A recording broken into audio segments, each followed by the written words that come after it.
അടുത്തായിട്ട് നമ്മൾ പഠിക്കാനായിട്ട് പോകുന്നത് elastic collision in one dimensional മോഷനാണ്. അപ്പോൾ ഒരു കൊളീഷൻ ഇലാസ്റ്റിക് ആകണമെങ്കിൽ അവിടെ മൊമെൻറ്റവും കൈനറ്റിക് എനർജിയും കൺസേർഡ് ആയിരിക്കണം. മൊമെൻറ്റവും കൈനറ്റിക് എനർജിയും കൺസേർഡ് ആയിട്ടുള്ള ഒരു കൊളീഷനെയാണ് നമ്മൾ ഇലാസ്റ്റിക് കൊളീഷൻ എന്ന് പറയുന്നത്. ഇവിടെ എ എന്ന് പറയുന്ന ഒരു ഒബ്ജക്റ്റിൻ്റെ മാസ് m1 ആണ്, അതിന് u1 ഇനിഷ്യൽ വെലോസിറ്റി ഉണ്ട്. ബി എന്ന് പറയുന്ന ഒരു ഒബ്ജക്റ്റിൻ്റെ മാസ് m2 ആണ്, അതിന് u2 ഇനിഷ്യൽ വെലോസിറ്റി ഉണ്ട്. ഈ രണ്ട് ഒബ്ജക്റ്റുകൾ തമ്മിൽ കൊളീഷൻ നടന്നു കഴിയുമ്പോൾ എയുടെ വെലോസിറ്റി v1ഉം ബിയുടെ വെലോസിറ്റി v2ഉമായിട്ട് മാറുന്നു. അപ്പോൾ ഈ കേസിൽ നമുക്ക് ആദ്യം മൊമെൻറ്റത്തെ കൺസേർഡ് ചെയ്യാം. അപ്പോൾ മൊമെൻറ്റം കൺസേർഡ് ആകണമെങ്കിൽ കൊളീഷന് മുമ്പുള്ള ആകെ മൊമെൻറ്റവും കൊളീഷന് ശേഷമുള്ള ആകെ മൊമെൻറ്റവും ഈക്വൽ ആയിരിക്കണം. അപ്പോൾ നമുക്ക് കൊളീഷന് മുമ്പുള്ള ആകെ മൊമെൻറ്റം നോക്കാം. അപ്പോൾ കൊളീഷന് മുമ്പുള്ള എയുടെ മൊമെൻറ്റം m1 u1 പ്ലസ് ബിയുടെ മൊമെൻറ്റം m2 u2 ആയിരിക്കും. അപ്പോൾ അതിനോട് ഈക്വലാണ് കൊളീഷൻ നടന്ന് കഴിയുമ്പോഴുള്ള ആകെ മൊമെൻറ്റം. അപ്പോൾ കൊളീഷൻ നടന്നു കഴിയുമ്പോൾ ഇവയുടെ ആകെ momentum m1 v1 plus m2 v2 ആയിരിക്കും. m1ൻ്റെ ടേംസിനെല്ലാം നമുക്ക് ഒരു സൈഡിൽ കൊണ്ടുവരാം.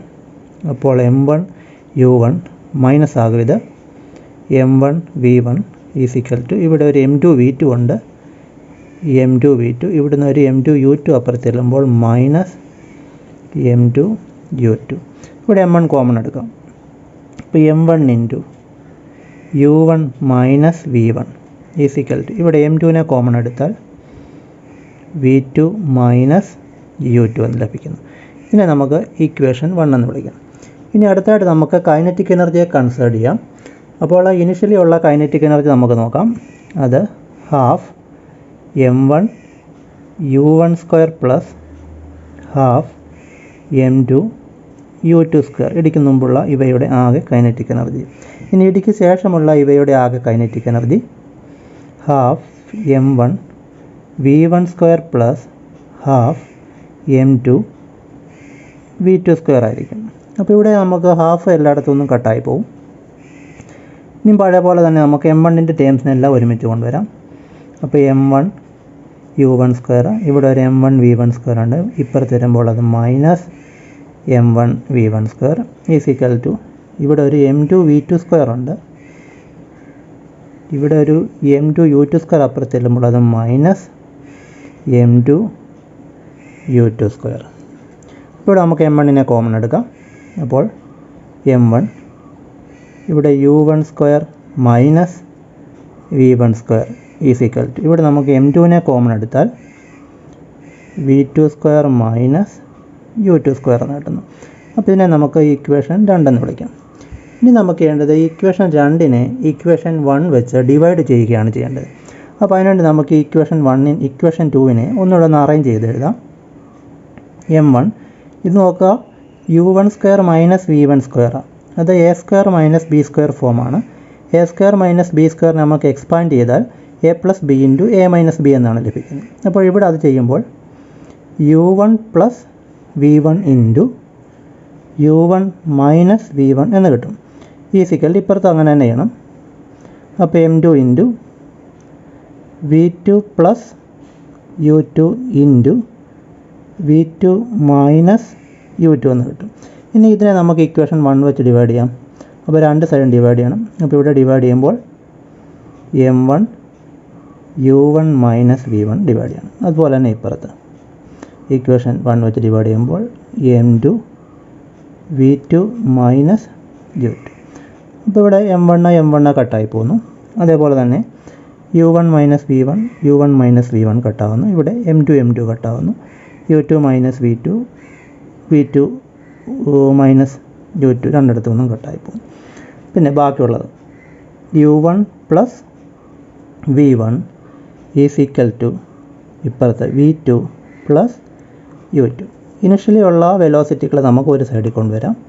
അപ്പോൾ ഇവിടെ u1 minus u2 is equal to ഇപ്പുറത്ത് v2 മൈനസ് v1. അപ്പോൾ ഈ ഇക്വേഷൻ നമുക്ക് u1 മൈനസ് u2 ഈസിക്കൽ ഇവിടെ ഒരു മൈനസ് ആയി നമുക്ക് കോമൺ എടുക്കുകയാണെങ്കിൽ v1 മൈനസ് v2 എന്നെഴുതാൻ സാധിക്കും. അപ്പോൾ ഇവിടെ ഇത് പരിശോധിച്ചാൽ നമുക്ക് മനസ്സിലാവും ഇത് റിലേറ്റീവ് വെലോസിറ്റി ബിഫോർ കൊളിഷനാണ്, ഇത് റിലേറ്റീവ് വെലോസിറ്റി ആഫ്റ്റർ കൊളിഷനാണ്. അപ്പോൾ ഒരു ഇലാസ്റ്റിക് കൊളീഷൻ്റെ കേസിൽ relative velocity before collision numerically equal to relative velocity after collision ആയിരിക്കും. അപ്പോൾ ഈ ഒരു കേസ് മാത്രം എക്സാമിന് പല പ്രാവശ്യം ചോദിച്ചിട്ടുള്ളതാണ്. അപ്പോൾ ഇത്രയും മാത്രമായിട്ട് പരീക്ഷയ്ക്ക് വന്നിട്ടുണ്ട്. അപ്പോൾ ഇത് വളരെ ശ്രദ്ധയോടെ ഇത്രയും ഭാഗം പഠിക്കുക. ഇനി നമുക്കിതിൻ്റെ ബാക്കിയായിട്ട് വെലോസിറ്റി ആഫ്റ്റർ കൊളീഷൻ, അതായത് V1 V2 കണ്ടുപിടിക്കേണ്ടതായിട്ടുണ്ട്. അതായത് നമുക്കിവിടെ V1 V2 എത്ര ആണെന്ന് കണ്ടുപിടിക്കണം. അപ്പോൾ അതിനുവേണ്ടി നമുക്ക് ഈ ഇക്വേഷനകത്ത് നിന്ന് നമുക്ക് V2 കണ്ടുപിടിക്കാം. അപ്പോൾ നമുക്കിതിൽ നിന്ന് V2 കണ്ടുപിടിക്കുമ്പോൾ നമുക്ക് V2 = ഇവിടെ U1 പ്ലസ് V1 ഉണ്ട്. ഈ പ്ലസ് U2 ഇപ്പുറത്ത് വരുമ്പോൾ മൈനസ് U2. അപ്പോൾ ഈ ഇക്വേഷനെ നമ്മൾ ഈ V2ൻ്റെ വാല്യൂവിനെ നമ്മൾ നമ്മുടെ ഇക്വേഷൻ 1-നകത്തേക്ക് സബ്സ്റ്റിറ്റ്യൂട്ട് ചെയ്യുന്നു. അപ്പോൾ നമ്മുടെ equation 1 M1 U1 minus V1 = ഇപ്പുറത്ത് M2 V2 എന്ന് പകരം ഈ വാല്യൂ സബ്സ്റ്റിറ്റ്യൂട്ട് ചെയ്യണം. U1 plus V1 minus U2, വീണ്ടും ഒരു മൈനസ് U2 ഉണ്ട്, മൈനസ് U2.